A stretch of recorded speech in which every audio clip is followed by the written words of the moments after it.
Selesai sholat duha, saya datang ke rumah beliau pagi-pagi. Saya baru jalan kaki kira-kira 200 meter di depan rumahnya. Saya lihat beliau lari pagi. Saya mempercepat langkah datang ke rumahnya. Saya mengetuk pintu rumah. Ternyata beliau masuk ke dalam rumah. Ketika saya mengetuk pintu rumahnya, istrinya yang membuka pintu. Selamat pagi. Pagi. Ada apa? Ibu, saya mau ketemu Pendeta Alphonse. Istrinya langsung mengatakan kepada saya, mohon maaf Pendeta Alphonse tidak ada di rumah. Dalam hati saya, baru yang tadi lari masuk itu siapa? Saya pulang, besok pagi saya datang lagi. Selamat pagi. Anak tertuanya yang keluar. Pagi, ada apa? Saya mau berjumpa dengan Pendeta Alphonse. Anaknya mengatakan, mohon maaf Pendeta Alphonse tidak ada di rumah. Hari ketiga bulan pertama saya datang, selamat pagi. Anaknya juga mengatakan tidak ada di rumah. Hari keempat bulan pertama saya datang, selamat pagi. Istrinya mengatakan tidak ada. Selama 1 bulan penuh setiap pagi saya mengetuk pintu rumah itu, istri dan anaknya selalu mengatakan beliau tidak ada di rumah. Bulan kedua hari pertama saya datang, selamat pagi. Istrinya mengatakan tidak ada di rumah. Hari kedua bulan kedua saya datang, selamat pagi. Anak perempuannya mengatakan tidak ada di rumah.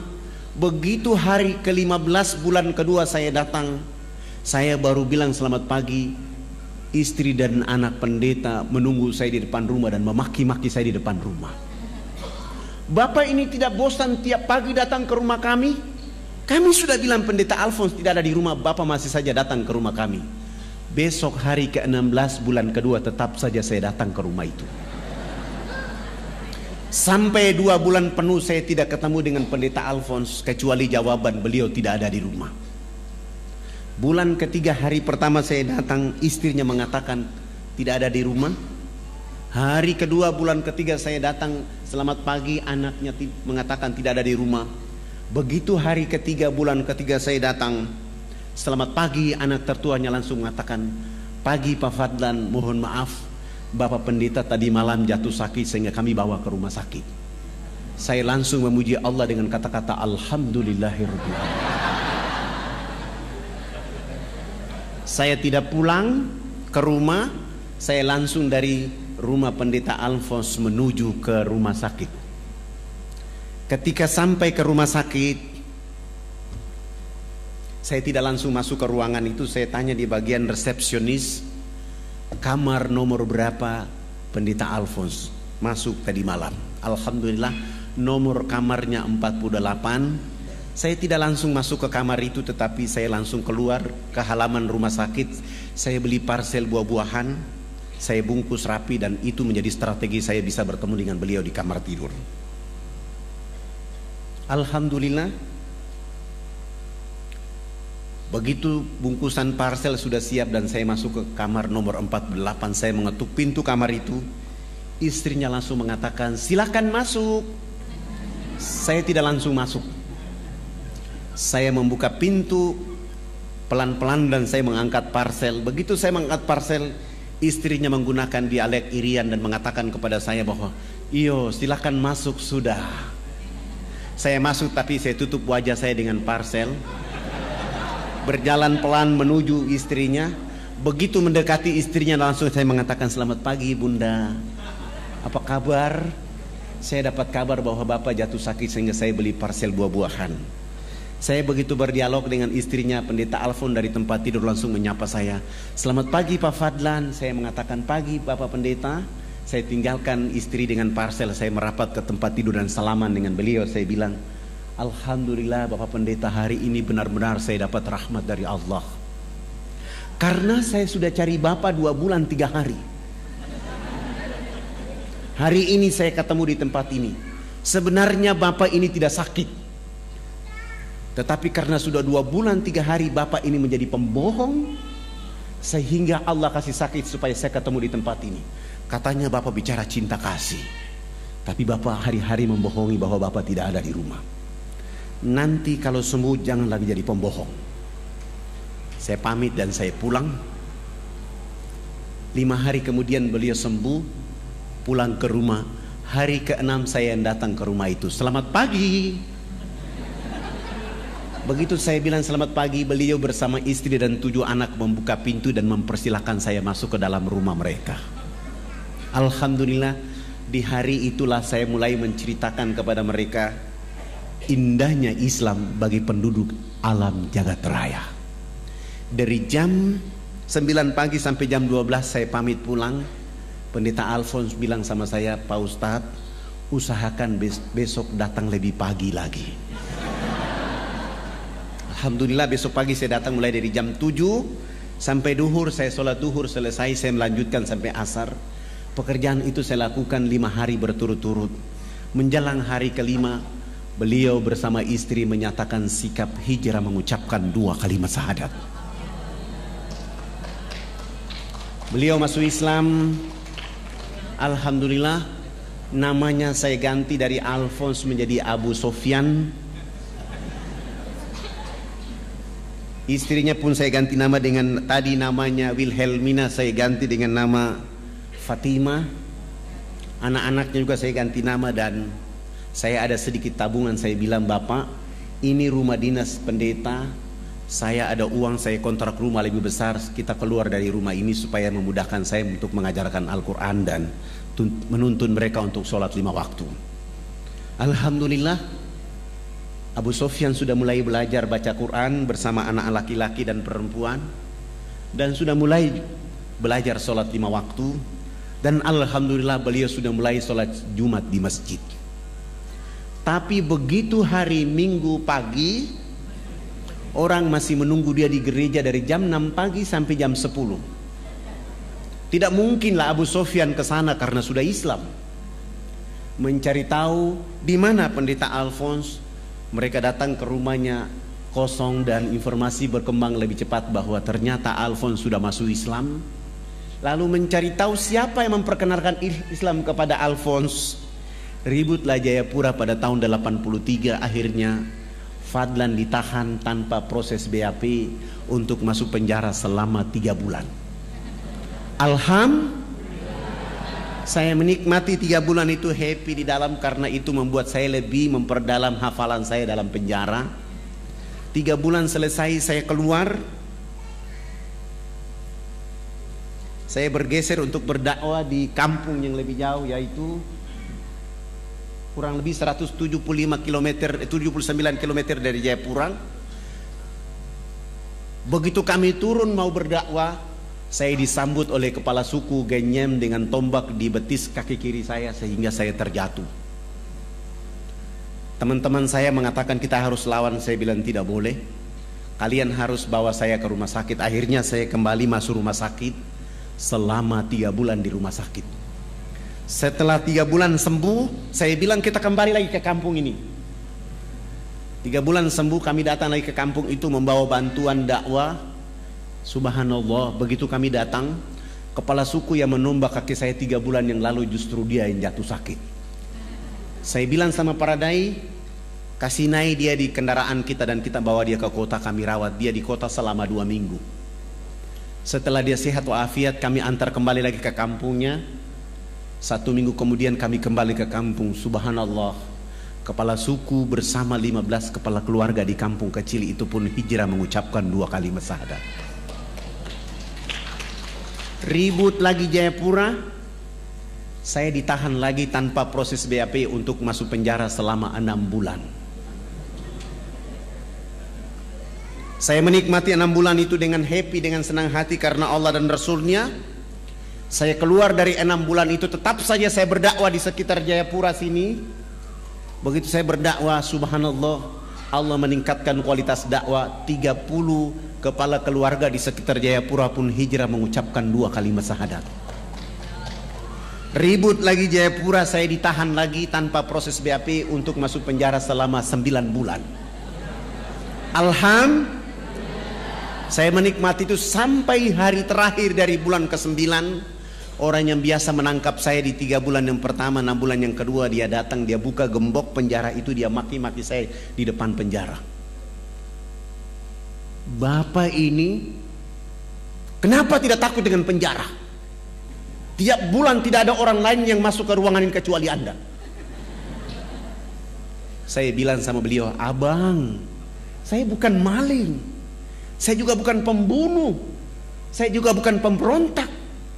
Saya hanya ingin mencerdaskan saudara saya di negeri ini agar pasti mereka tunduk memuji Allah dan mengikuti Rasulullah Muhammad SAW. Tidak apa-apa abang menangkap saya, tidak apa-apa. Saya justru bahagia abang menangkap saya. Tapi abang akan ditangkap oleh Allah suatu saat nanti, dan abang akan disiksa oleh Allah habis-habisan. Karena abang salah menampak orang yang sedang berdakwah. Bahasa saya ini membuat dia ketakutan dan dia bilang sama saya, jangan kau kasih takut-takut saya. Oh, ternyata dia juga ketakutan. Dia tidak bawa pulang saya ke posko dakwah saya, tapi dia bawa pulang saya ke rumah. Dia suruh 5 anak dan istrinya berkumpul di ruang tamu dan saya mendakwai mereka. Dan ini dakwah saya paling tercepat. 8 jam kemudian beliau bersama istri dan 5 anak pun hijrah mengucapkan 2 kalimat syahadat. Ketika dia masuk Islam, sudah tidak ada lagi orang yang menangkap saya. Saya mulai berpikir bahwa dakwah itu kalau dilakukan dengan sungguh-sungguh ikhlas, insya Allah hidayah akan lebih cepat daripada angin. Akhirnya saya mengumpulkan para dai supaya kita akan melakukan dakwah itu menjadi pekerjaan bergengsi dari Allah. Dan saya mengatakan kepada seluruh dai yang ada di Irian, pekerjaan yang paling bergengsi adalah dakwah. Siapa orang yang melakukan pekerjaan bergengsi ini, maka aktivitas kehidupannya dijauhkan dari segala fitnah. Bahkan selalu ada fitnah kepada dirinya, dia tetap saja istiqomah dengan pekerjaan bergengsi ini karena dia memuliakan Allah dan memuliakan orang untuk menyebut nama Allah Subhanahu wa ta'ala. Kami mulai berpikir mencari daerah yang lebih jauh, yaitu jalan dari Jayapura ke Wamena. Karena waktu itu kami belum punya fasilitas dakwah. Akhirnya mau dan tidak mau jalan kaki dari Jayapura ke Wamena. Berapa lama? 3 bulan baru sampai. Ini pekerjaan bergengsi. Karena Rasulullah SAW melakukan itu dari Mekah ke Madinah dalam keadaan dikejar, air susah, makanan susah. Tapi kalau di negeri ini air berlimpah, makanan berlimpah, maka nggak ada alasan bahwa jauh. Kami coba untuk jalan kaki. Kami 20 orang jalan kaki di perjalanan 1 bulan. Teman-teman saya 19 orang, mereka kehabisan energi tenaga. Mereka bilang, Ustadz, kalau kita memaksa diri 3 bulan sampai ke Wamena belum berdakwah, kita sudah dibunuh oleh orang. Akhirnya kami pergi 1 bulan, kembali ke Jayapura 1 bulan, tidak ada dakwah. Bagaimana caranya bisa sampai ke Wamena? Saya mulai menggunakan siasa, yaitu saya ke kantor desa supaya nama kami semua diganti. Foto-foto kami, KTP-nya diganti nama, yang nama Abidin dengan nama Markus, yang nama Zainuddin dengan nama Wilhelmus, yang nama Abidin dengan nama Paulus, yang nama Fadlan dengan nama Leo. Agamanya dikasih kosong. Dengan cara ini baru kami bisa beli tiket pesawat misionaris. Begitu membawa nama Markus, akhirnya bisa dibeli. Kami beli tiket semuanya. Sesudah itu besok pagi kami akan terbang ke Jayapura. Malam harinya kami menyediakan modal dakwah berupa sabun mandi 7 karton, sampo 7 karton, odol 7 karton, sikat gigi 7 karton, dan pakaian layak pakai 7 karung. Mencoba untuk berdakwah di Wamena. Alhamdulillah 45 menit kemudian kami tiba di Wamena. Ketika kami sampai ke Wamena, kami disambut oleh saudara-saudara kami, tapi sayang mereka dalam keadaan telanjang. Mohon maaf, ini bukan porno. Mereka dalam keadaan seperti ini.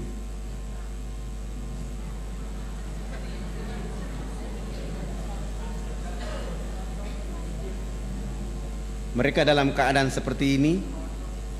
Mereka dalam keadaan seperti ini. Mereka dalam keadaan seperti ini. Ketika melihat keadaan seperti ini, saya mulai bilang sama para dai bahwa 1 minggu pertama kita tidak boleh berdakwah, kita akan pelajari bagaimana keadaan mereka. Ternyata saudara-saudara kita di pedalaman itu tidak punya pakaian, maka mereka pakai pakaian seperti itu. Tapi gereja dan misionaris mengatakan bahwa ini adalah pakaian kebudayaan. Setelah mereka dibiarkan memakai pakaian seperti itu, saudara-saudara kita di pedalaman itu juga dilarang tidak boleh mandi menggunakan air bersih. Mereka hanya boleh mandi dengan melulurkan tubuh badannya dengan minyak lemak babi. Sudah tidak pakai baju, pakaian, badannya dilulurkan dengan lemak minyak babi, bau badan yang sangat tidak enak. Mereka berdiri dengan jarak 500 meter dari arah mata angin kita di sini yang hancur.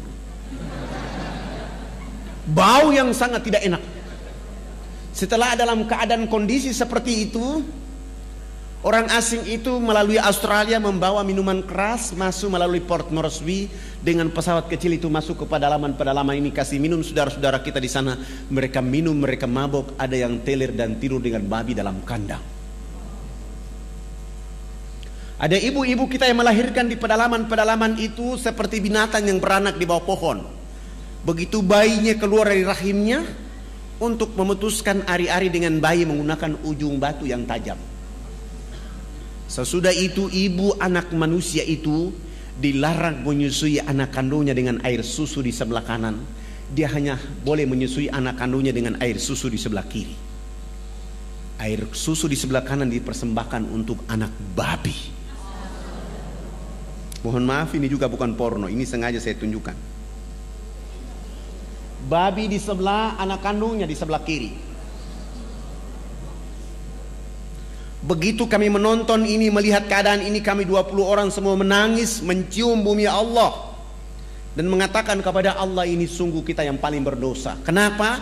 Kita sudah merdeka bertahun-tahun, masih ada warga negara kita yang dibiarkan oleh orang lain di negeri ini dalam keadaan seperti itu. Saya bilang sama teman-teman, ini tidak ada cara lain, tidak ada peraturan lain kecuali dakwah dengan Islam. Bagaimana cara berdakwah? Menurut Allah dalam surat An-Nahl ayat 125. Surat 16 ayat 125. Serulah manusia ke jalan agama Tuhanmu dengan hikmah, arif, bijaksana. Berdialog dengan mereka pun dengan arif dan bijaksana. Kepada siapa Allah beri petunjuk, kepada siapa Allah sesatkan. Saya mentadaburi ayat ini dengan menggunakan sabun mandi. Minggu kedua hari pertama, saya mulai mengajak kepala suku besarnya, kami bawa dia ke sungai. Begitu sampai ke sungai, saya bilang, Bapak ikut kami loncat masuk ke dalam sungai. Kami 20 orang ditambah kepala suku bersama-sama jebur masuk dalam sungai. Sesudah itu naik, saya bilang kepala suku berdiri di samping kanan saya, Paradai 19 orang berdiri di depan. Dan saya bilang sama kepala suku, Bapak ikut gerakan kami. Saya kasih beliau satu sabun dan saya bilang, Bapak ikut gerakan kami. Begitu kami gosok sabun di sebelah kanan, kepala suku ikut gosok sabun di sebelah kanan. Kami gosok sabun di sebelah kiri, kepala suku ikut gosok sabun di sebelah kiri. Sesudah itu saya ambil sabun dari tangan kepala suku, saya ganti dengan sampo. Rambut kami orang Irian itu kalau belum kena air dengan sampo itu rambut tenang-tenang saja. Begitu kepala suku dia siram sampo, satu botol kecil di atas rambutnya, dia keramas, rambut keribu keriting itu dia mekar kayak bunga yang berkembang. Sehingga busa sampo itu makin tinggi. Begitu makin tinggi jatuh kena hidung kepala suku. Dia mencium harum dari busa sampo itu, langsung pergi, tidak mau lagi bilas dengan air.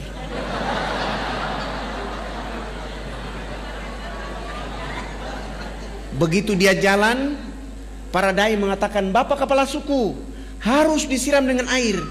Kepala suku menjawab, tidak anak, ini wangi. Rupanya selama hidupnya baru pertama mencium bau harum. Kepala suku ini 6 hari berturut-turut mandi tidak pernah bilas dengan air. Di hari ke-6 beliau ikut kami datang mandi jebur dalam sungai. Sesudah itu naik, beliau gosok sabun, gosok sampo, dia pakai koteka kayak tadi, berjalan kayak kuntilanak yang berjalan. Kena matahari, busa sabun itu kering di badan, busa sampo kering di rambut. Kepala suku langsung ke kebun bekerja seperti biasa seorang petani. Jam 2 siang dia pulang ke rumah.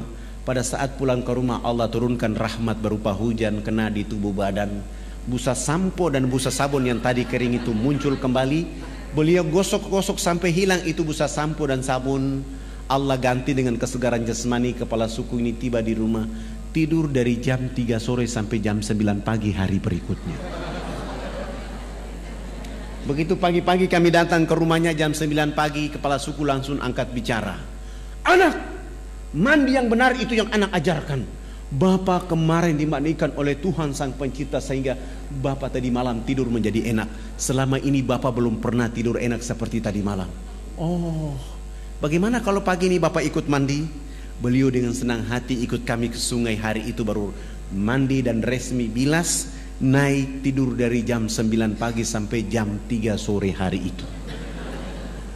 Begitu dia bangun tidur, di sana ada kecerdasan, di sana ada pencerahan. Dia mulai kampanye kepada 28 titik adat beliau. Besok pagi yang berkumpul di lapangan dekat sungai itu sebanyak 3.712 orang. Laki, perempuan, tua, muda, besar, kecil untuk mengikuti materi mandi menggunakan sabun mandi yang kami bawa dari Jayapura. Begitu kami ajar dari jam 8 pagi sampai masuk waktu jam 12 siang belum tuntas karena orang saking banyak. Saya skorsing pelajaran mandi karena kami mau sholat duhur. Kami kalau di pedalaman Irian itu tidak bisa sholat di atas permukaan bumi karena babi sangat banyak. Kebetulan kami 1 minggu sudah buat panggung di tengah-tengah lapangan itu menjadi masjid dan musola kami. 3.712 orang itu saya bilang sama kepala suku, yang sudah mandi jangan pulang, yang belum mandi juga jangan pulang. Nanti kami selesai sholat duhur kami akan melanjutkan pelajaran mandi. Mereka 3.712 orang itu mereka dulu di bawah panggung dan kami 20 orang naik di atas panggung. Salah satu dai dia qomat dan saya takbir. Allahu Akbar. 19 dai ini juga takbir Allahu Akbar. Begitu kami takbir, 3.712 orang itu mereka bangkit dari tempat duduknya, mereka tawaf dengan arah berjalan, arah jarum jam, tawaf keliling panggung sholat. Apa yang mereka lakukan? Mereka berputar keliling panggung sholat dengan berlawanan arah jarum jam seakan-akan orang lagi tawaf di Ka'bah. Mereka perhatikan gerakan-gerakan sholat duhur yang kami lakukan. Begitu saya salam ke kanan, Assalamualaikum warahmatullahi, Assalamualaikum warahmatullahi.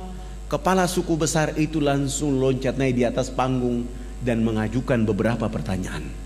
Anak, kenapa anak dengan teman-teman berdiri dan angkat tangan dan mulutnya bicara-bicara? Itu maksudnya apa?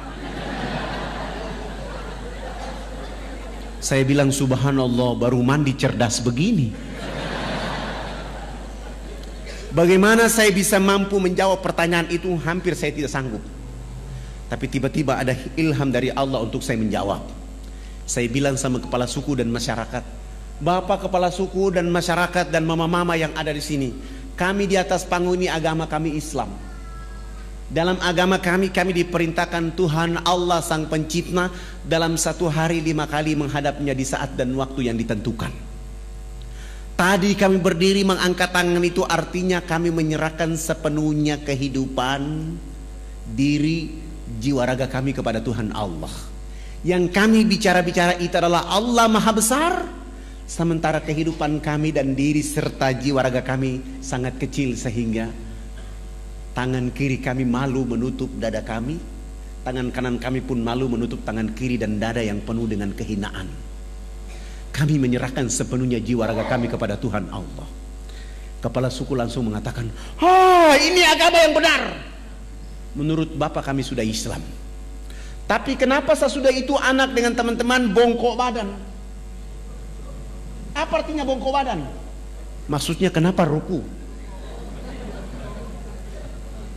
Saya menjelaskan, kami bongkok badan itu supaya kami bisa melihat di bumi itu ada batu, pasir, tanah, air, hewan, tumbuhan. Semua itu fasilitas dari Tuhan Allah kepada manusia, dipelihara, dilindungi, dinikmati oleh karena nanti untuk manusia berikutnya. Oh, ini agama yang benar. Menurut Bapak kami sudah Islam. Tapi kenapa sesudah itu anak dengan teman-teman tunduk mencium papan? Apalagi artinya tunduk mencium papan? Kenapa sujud? Saya menjelaskan, kami tunduk mencium papan itu pertanda kami menangis kepada Tuhan Allah atas kejahatan, maksiat, dosa yang kami lakukan di bumi. Kenapa kami lakukan itu Bapak Kepala Suku dan Mama-mama? Karena sebentar kami mati nanti, kulit, daging, darah, tulang akan dilebur menjadi tanah. Sebelum dilebur menjadi tanah, kami menyatukan telapak tangan, kepala, lutut dan kaki untuk menangis meminta ampun kepada Dia, Allah yang Maha Tinggi. Oh, ini agama yang benar. Menurut Bapak kami sudah Islam. Tapi kenapa sesudah itu anak dengan teman-teman lihat ke sebelah kanan mulutnya bicara-bicara, lihat ke sebelah kiri masih bicara-bicara? Saya jawab lagi, kalau tadi kami mengangkat tangan adalah menyerahkan sepenuhnya jiwa, raga dan kehidupan kami, sesudah itu kami bongkok badan untuk melihat fasilitas yang diberikan oleh Allah. Setelah itu minta ampun. Selesai minta ampun, kami lihat ke sebelah kanan, kalau belum ada orang yang tahu mandi, tugas kami mengajarkan mereka bisa tahu mandi. Melihat ke sebelah kanan, kalau belum ada orang yang tahu berpakaian, tugas kami mencari pakaian untuk menutup badannya. Ada yang lapar, tugas kami mencari makan. Ada yang sakit, tugas kami mencari obat. Sesudah itu melihat ke sebelah kiri, kalau belum ada orang di bumi ini yang mengenal Allah dan Rasulnya, tugas kami datang memperkenalkan Allah dan Rasulnya kepada mereka. Begitu mendengar penjelasan saya, Kepala Suku Besar langsung mengatakan kepada kami 20 orang, kalau begitu kami tidak boleh duduk di atas panggung sholat itu. Kami turun duduk di bawah menemani 3.712 orang. Mereka 6 kepala suku naik di atas panggung menggantikan kami. Mereka bukan sholat, tapi mereka rapat adat membahas kehadiran kami di sana. Rapat adat 1,5 jam kemudian, Kepala Suku Besar menyampaikan pengumuman kepada 3.712 orang di lapangan itu. Wah, wah, wah, wah, wah, hubulukanaya.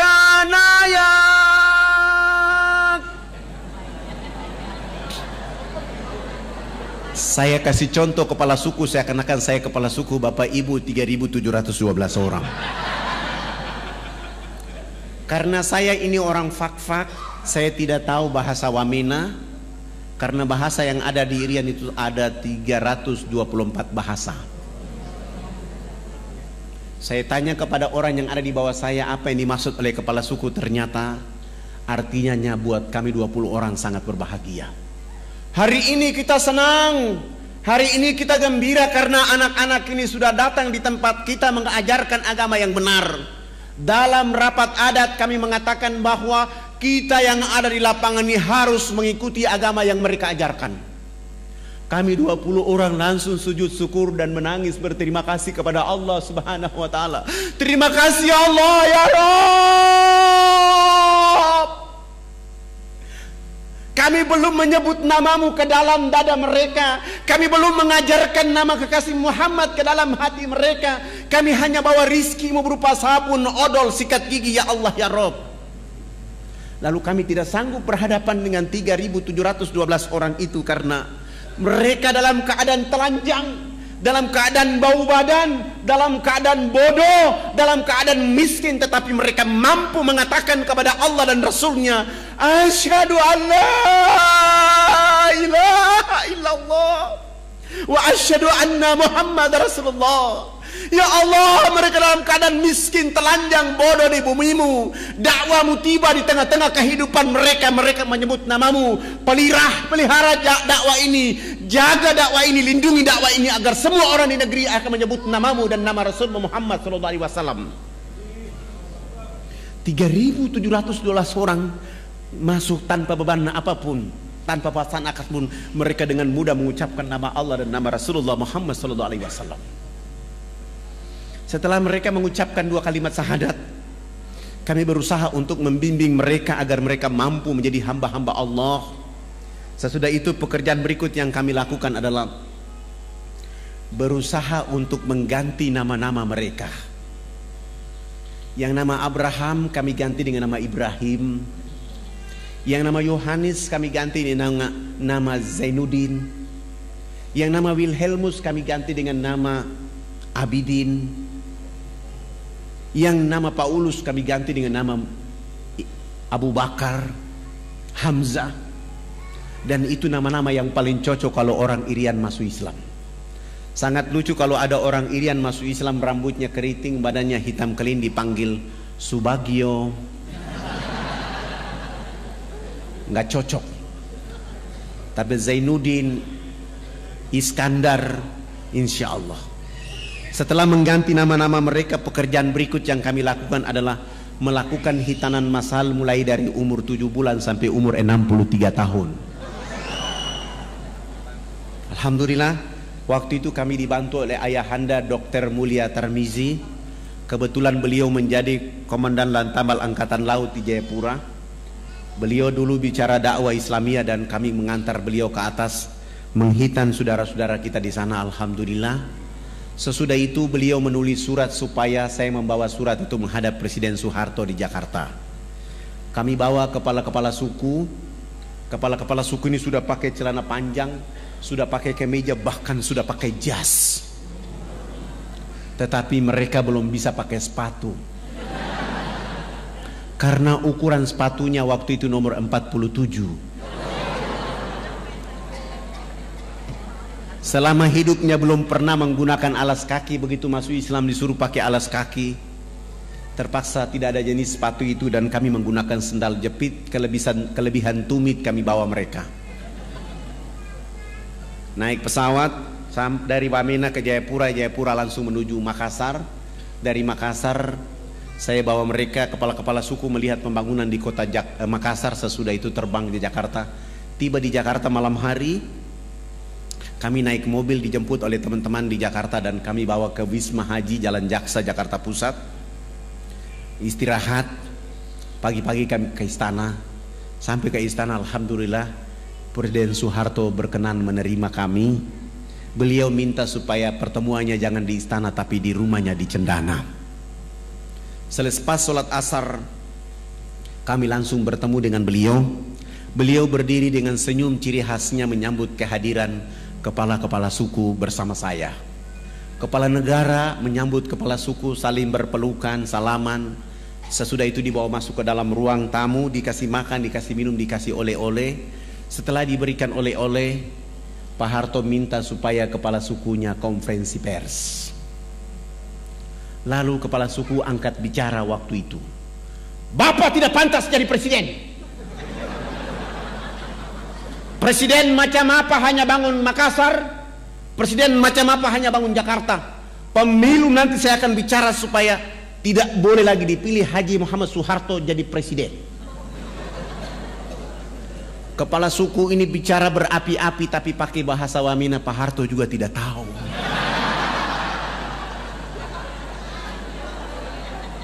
Tapi karena Pak Harto memiliki positive thinking, melihat gerakan kepala suku, beliau pasti punya feeling bahwa ini terjemahannya pasti bagus.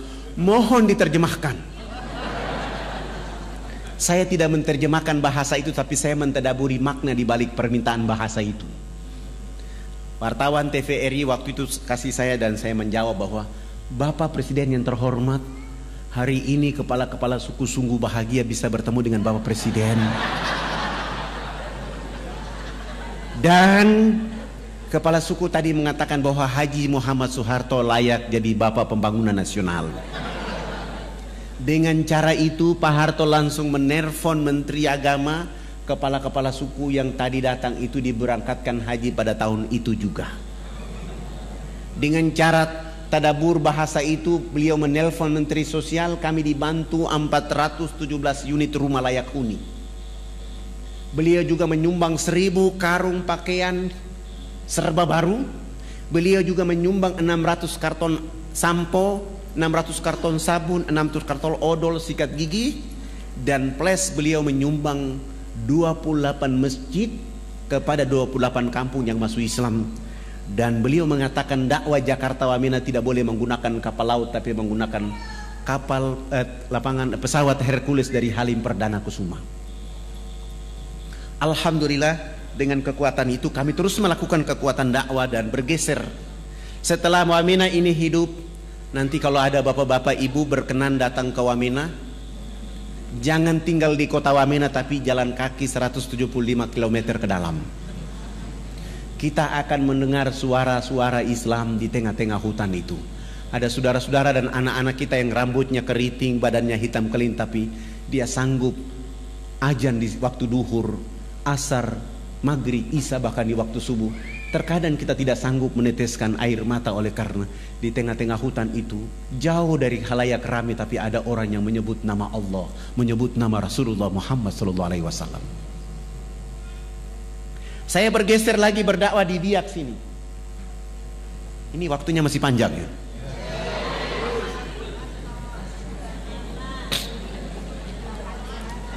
Ketika saya berdakwah di Biak, saya sudah berdakwah selama 5 hari. Pendeta Alexander melihat saya dan mengetahui saya ada di Biak, dan beliau datang mengusir saya dari Biak. Beliau bertemu dengan saya dan beliau mengatakan, Pak Fadlan, tidak boleh Anda bicara Islam di negeri ini. Saya bilang sama beliau, abang, saya orang ustadz orang Irian, abang pendeta orang Irian, saya boleh bicara Islam di sini karena agama pertama ada di Irian adalah agama Islam. Agama Kristen baru masuk ke Irian pada tanggal 5 Februari 1855. Sementara Islam 17 Juli 1214 Masehi. Dan agama Islam masuk ke Irian itu tidak, agama Kristen masuk ke Irian ini bukan masuk dengan sendirinya. Orang Islam yang membawa agama Kristen masuk ke Irian. Sultan Tidore yang membawa agama Kristen masuk ke Irian. Maka saya berhak bicara agama Islam di sini. Beliau mengatakan tidak boleh Anda bicara Islam di sini. Kalau Anda bicara Islam di sini, saya dengan masyarakat Kristen akan mengancam kalian. Saya bilang, Pak Pendeta, alasan apa saya tidak boleh bicara agama Kristen di Irian, agama Islam di Irian? Beliau mengatakan kepada saya bahwa, Pak Fadlan, Anda tidak boleh bicara agama Islam di Irian karena Irian sudah dibeli oleh Yesus Kristus. Oh, Pak Pendeta, kalau Irian sudah dibeli oleh Yesus Kristus, mana kwitansi dari Yesus?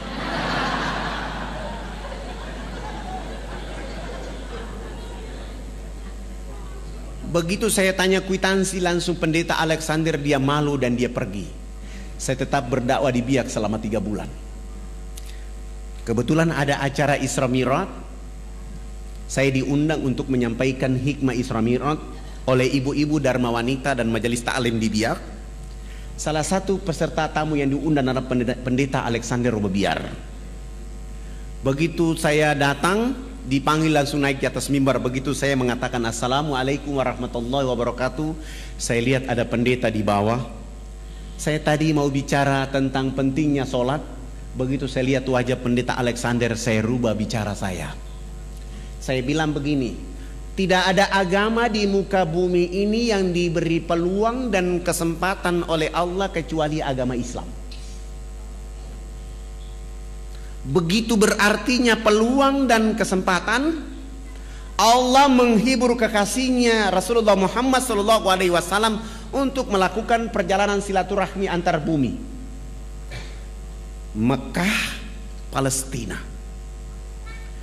Perjalanan silaturahmi ini oleh karena seluruh keturunan dari Nabi Ibrahim turunnya di Palestina. Hanya satu saja Ismail yang turun di Mekah. Maka perjalanan antar bumi itu silaturahmi. Kenapa silaturahmi ini memperkuat Rasulullah? Oleh karena dia dalam keadaan sedih. Dan dalam perjalanan silaturahmi itu ada 2 wajah utama yang ditampilkan oleh Allah, Masjidil Haram, Masjidil Aqsa. Setelah itu naik ke Sidratul Muntaha untuk menerima oleh-oleh yang namanya peluang dan kesempatan salat 5 waktu. Siapa orang yang tidak salat duhur 1 kali saja, 1 waktu saja dia tidak salat 5 waktu, telah kehilangan peluang dan kesempatan dari Allah Subhanahu wa ta'ala. Rumah boleh hangus, terbakar, harta boleh dicuri, tetapi kalau sholat 5 waktu 1 waktu saja dia tinggalkan, dia telah kehilangan segala-galanya dari Allah Subhanahu wa ta'ala. Dan itu hanya didapatkan dalam agama Islam. Agama lain tidak ada itu. Agama lain selalu mengatakan tugas Tuhan itu menciptakan dunia dan isinya. Sesudah itu Tuhan istirahat di surga. Urusan dunia Tuhan tidak boleh ikut campur. Nanti mau masuk surga cukup menyebut nama Yesus langsung masuk surga. Enak aja. Sengaja saya bicara begitu supaya pendeta Alexander dia tersinggung. Sesudah itu saya tutup pidato saya turun dan pendeta Alexander mendekati saya dan salaman dengan saya dan mengatakan, "Pak Ustadz, saya juga hadir. Mana kwitansi dari Yesus?" Begitu saya tanya kwitansi tentang dia bilang kemarin itu, dia marah dan dia bilang, "Pak Ustadz, saya tersinggung." Kenapa tersinggung, Pak? Saya ceramah di acara orang Islam, saya tidak ceramah di acara orang Kristen, dan saya tidak ceramah di khalayak ramai. Saya tidak tahu kalau abang ada di sini. Bagaimana kalau kita dialog antar umat beragama? Saya bilang, mohon maaf, saya orang yang paling tidak suka berdialog antar umat beragama. Saya bawa orang Islam, abang bawa orang Kristen, kita dialog akhirnya berkelahi bunuh-bunuhan. Saya tidak mau. Boleh dialog dengan saya hanya 4 persyaratan yang dipenuhi. Dialog di tempat yang ada AC, tempat tidurnya 2, dialog hanya 4 mata 4 telinga antara Anda dengan saya, dan dialog itu tidak boleh membahas Al-Quran dan Islam. Kita bicara Bible dan Kristen saja. 3, dalam dialog itu kalau Bible mengatakan agama Kristen agama yang benar, abang pendeta bawa saya ke gereja baptis saya dan umumkan bahwa Ustadz Fadlan masuk Kristen. Bagaimana kalau Bible mengatakan Islam agama yang benar? Ya, saya juga masuk Islam, tapi jangan dibiak bawa saya ke Jawa. Kami sepakat, lalu beliau, kebetulan acara hari itu hari Sabtu sore, beliau langsung malam itu sewa hotel dan kami 2 bertemu malam itu. Selesai sholat Isya beliau datang jemput saya. Beliau bawa mobil Kijang yang bertuliskan Laskar Kristus. Saya naik di atas mobil itu, saya baca Bismillahi majreha wa mursaha inna rabbi ghafurur rahim. Runtuhlah Laskar Kristus pada malam hari ini. Kami 2 naik mobil itu, perjalanan menuju penginapan yang beliau sewa. Saya bilang sama beliau, saya bilang, abang pendeta, saya lihat abang malam ini kayak muridnya Yesus dan saya lihat bahagia sekali. Beliau marah-marah, "Tidak usah kita bicara di sini, kita bicara di tempat yang saya sudah bayar." Oh, emosinya mulai naik dan sengaja saya mempermainkan emosinya dia. Kami sampai di hotel, kami sudah turun, duduk berhadap-hadapan dan saya bilang sama beliau, "Abang tuan rumah, saya ini tamu. Alangkah indahnya abang yang berdoa duluan." Lalu beliau berdoa, "Ya Bapa kami dalam surga, dituduskan dengan namamu di bumi seperti di surga. Terima kasih Tuhan, Engkau telah memberikan kepada kami makanan yang secukupnya. Terima kasih pula Tuhan, Engkau pada malam hari ini telah mempertemukan saya dengan seorang domba tersesat. Aku ingin menjadikan dia atas nama Engkau Yesus Juru Selamat abadi selama-lamanya." Oh, dalam doanya dia bilang saya domba tersesat. Saya tidak baca doa, saya baca doa ilmu rukyat, saya rukyat dia malam itu. Al-Ikhlas, Al-Falaq, An-Nas, ayat Al-Fatihah, ayat kursi, Al-Baqarah ayat 1 sampai dengan 5 dilanjutkan ayat kursi. Sesudah itu raditu billahi rabba wa bil islami dina wa bi Muhammadin nabiyya wa rasula rabbi ji'ni ilma wa razukni fahma inna dina indallahil islam al yawma akmaltu lakum dinakum wa atmamtu alaikum ni'mati wa raditu lakum al islam dina. Al-Fatihah. Sesudah itu saya bilang sama beliau, "Tadi abang yang berdoa duluan, saya juga posisi saya menjadi tamu. Alangkah tidak etis kalau saya yang bertanya duluan. Maka hari ini saya yang bertanya duluan. Tolong ceritakan kepada saya pada tanggal berapa Babel turun dan tempat di mana turunnya Babel dan apa kata-kata Yesus ketika menerima Babel."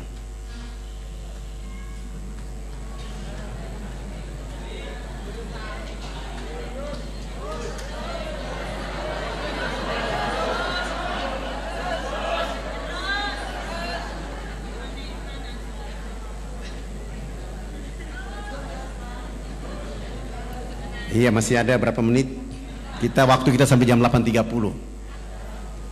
Alhamdulillah, saya rukyat selesai, mulai berdoa dan beliau mulai membuka Babel, Paulus, Matius, Yesaya, Markus. Dia tidak menemukan ayat itu dan saya bilang sama beliau, coba bantu saya lihat Yesaya 12 ayat 29. Di situ ada informasi, beliau baca, saya bilang itu kan kitab suci abang, silakan baca, saya ingin mendengar. Akan datang seorang nabi, diajarkan kitab kepadanya dengan kata-kata baca. Nabi itu mengatakan, aku tidak dapat membacanya. Ayat ini sekarang tinggal nomor ayat, isi ayat tidak ada. Cetakan terakhir saya periksa tidak ada isi ayatnya. Supaya abang lebih kuat, tolong lihat Matius 7 ayat 21-23. Yesus akan mengusir orang-orang yang menyebutnya Tuhan. Terbitan baru merubah. Yesus menolak disebut guru yang baik. Begitu beliau baca, saya bilang sama beliau, bagaimana? Beliau bilang sama saya, Pak Ustadz, ayat ini salah cetak ini. Bagaimana mungkin salah cetak? Yang mencetaknya adalah doktor. Kalau mereka salah cetak berarti Allah menutup hati mereka, menutup mata mereka. Karena Injil 62 sampai hari ini nama ini masih ada. Akhirnya kami tidur. Beliau bilang, udah Pak Ustadz, kita mengantuk dan sebaiknya kita tidur. Sudah jam 2 malam. Akhirnya kami tidur. Saya masuk kamar mandi wudu. Sesudah itu saya baca doa dan tidur. Ternyata beliau belum tidur. Beliau masih menggunakan satu ilmu untuk menghantam saya, namanya hipnotis. Saya tetap memperhatikan itu dan ayat kursi tetap saja saya baca di saat saya tidur. Alhamdulillah, saya yang bangun sholat subuh, dia yang ketiduran. Setelah saya sholat subuh selesai, lihat sudah jam 8 pagi, saya kasih bangun beliau. Saya bilang, abang katanya mau ke gereja, silakan bangun dan ke gereja. Beliau bangun dan ke gereja, tidak pakai jas lagi, pakaian biasa saja, sampai ke gereja, naik di atas mimbar dan mengatakan di dalam gereja bahwa hari ini saudara-saudara hamba Tuhan, terakhir saya berdiri di mimbar ini, hari ini saya keluar dari agama ini. Dia dikejar sampai 3 jari kaki sebelah kirinya dipotong. Yang membuat dia yakin, hakul yakin, karena mestinya ketika terpotong harus darah tercecer keluar dari tubuh badannya. Ternyata satu tetes pun tidak keluar. Dia lari sampai ke kamar hotel itu, baru darah keluar. Akhirnya beliau bilang, selamatkan keluarga saya, selamatkan saya karena saya mau masuk Islam. Subhanallah. Saya telepon teman-teman dokter muslim menyelamatkan dia, dan kami lari dari Biak ke Jayapura, Jayapura terbang ke Makassar, langsung ke Jakarta, dan beliau masuk Islam di Islamic Village di Tangerang di depan ayahanda Yuna Nasution. Sesudah itu disuruh ke Mesir belajar Islam selama 6 tahun di Mesir. Kembali ke Indonesia menjemput istrinya menunaikan rukun Islam yang kelima. Sesudah haji kami antar kembali ke Biak. Di Biak beliau mewakafkan tanahnya 2.500 meter untuk kami bangun sebuah masjid. Subhanallah, masjid itu dibangun selesai. Kami sholat subuh berjamaah. Kami bangkit dari sujud akhir. Beliau tidak bangkit dari sujud. Beliau langsung meninggal dunia dalam keadaan sujud itu. Spektakuler. Hari ini anak-anak beliau bersama kami sedang belajar di Sudan khusus untuk hadis Rasulullah, memahami hadis Rasulullah. Yang satu lagi masih ada di Medina, dengan harapan nanti pulang kami akan memperkaya dakwah dengan Islam. Bapak Ibu yang dirahmati oleh Allah Subhanahu wa taala, saya belum masuk ke cerita inti, kita masih di pembukaan. Tapi karena waktu sudah diminta oleh panitia dengan berdoa, saya minta mungkin kita akan nonton. Saya ada bawa CD, ada 100 CD, silakan dibagikan gratis. Saya serahkan kepada panitia, nanti panitia yang mengaturnya. Kalau yang tidak kebagian mohon di copy, disebarluaskan. Saya ingin cerita bahwa hari ini kita sudah bangun 1049 masjid di seluruh Irian. Hari ini sudah ada 229 kepala suku masuk Islam, dan 16 pendeta, 3 pastor pun hijrah menjadi muslim. Dan kami terus bergerak sehingga 171.000 orang mualaf di Irian, dengan harapan kita akan membuat negeri ini menjadi negeri muslim terbesar.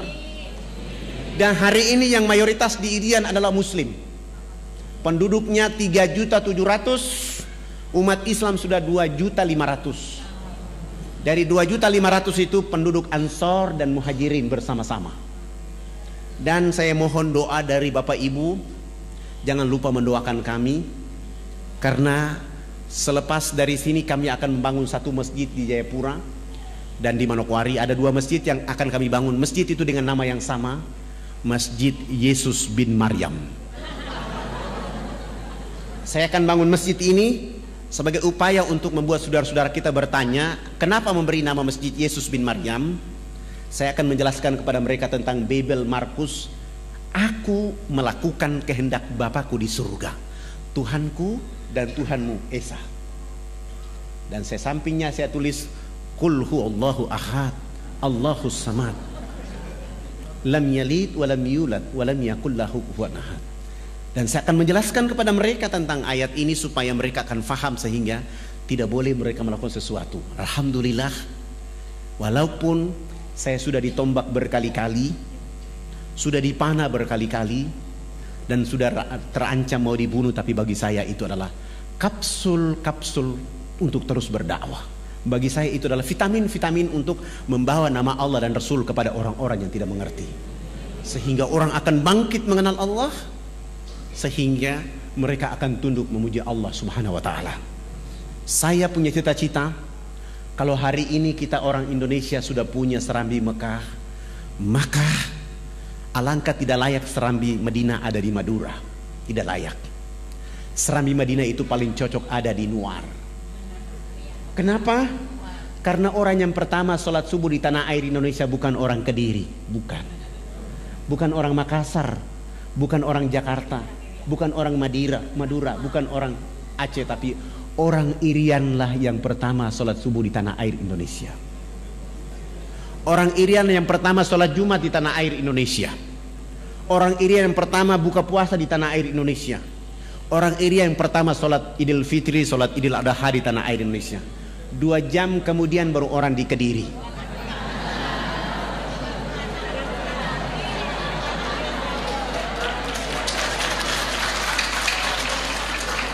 Artinya benar maksud para pejuang republik ini.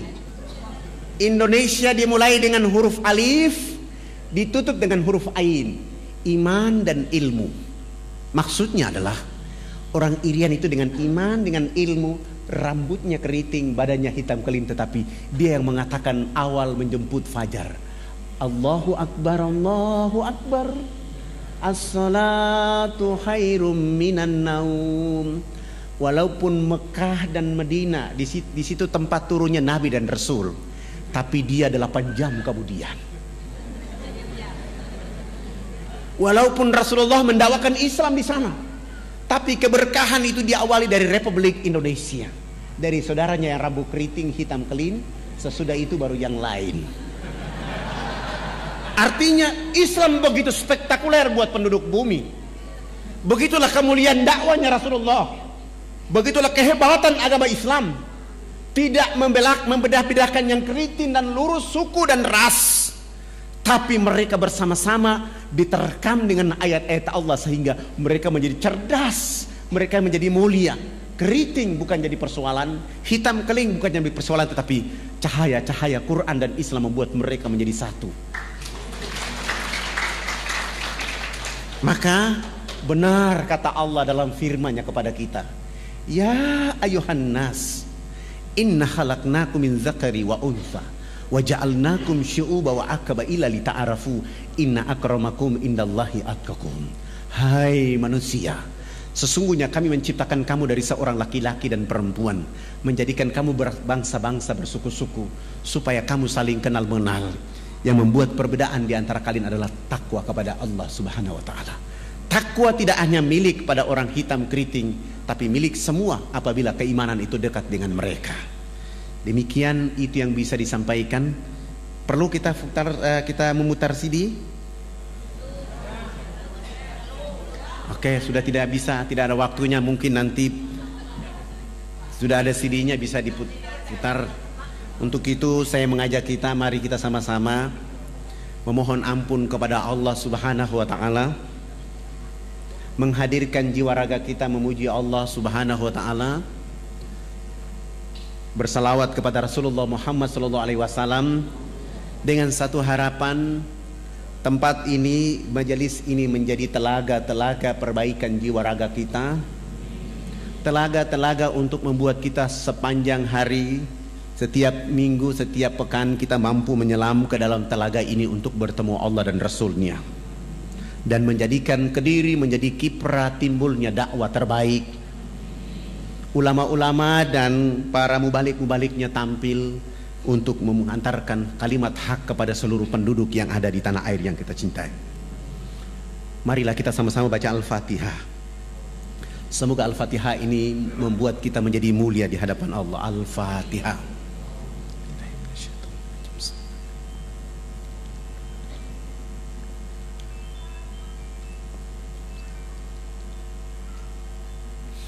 Inna Allaha wa malaikatahu yusalluna ala nabi ya ayyuhalladzina amanu sallu alaihi wa sallimu tasliman. Allahumma salli ala sayyidina Muhammadin fil awwalin wal akhirin. Allahumma salli ala sayyidina Muhammadin fin nabiyina wal mursalin.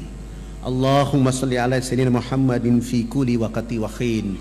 Wa sallam radhiyallahu tabarak wa ta'ala an sadatina ashab Rasulillahi ajmain. Amin. A'udzu billahi minasyaitonir rajim. Bismillahirrahmanirrahim.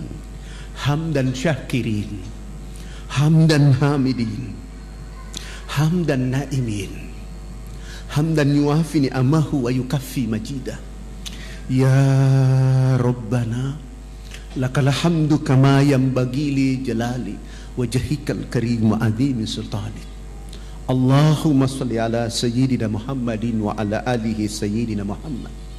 Allahumma rabbi ghafir lana zunubana wali walidina warhamhuma kama rabbayana sigara wali jamil muslimina wal muslimat wal mu'minina wal mu'minat al ahya'i minhum wal amwat.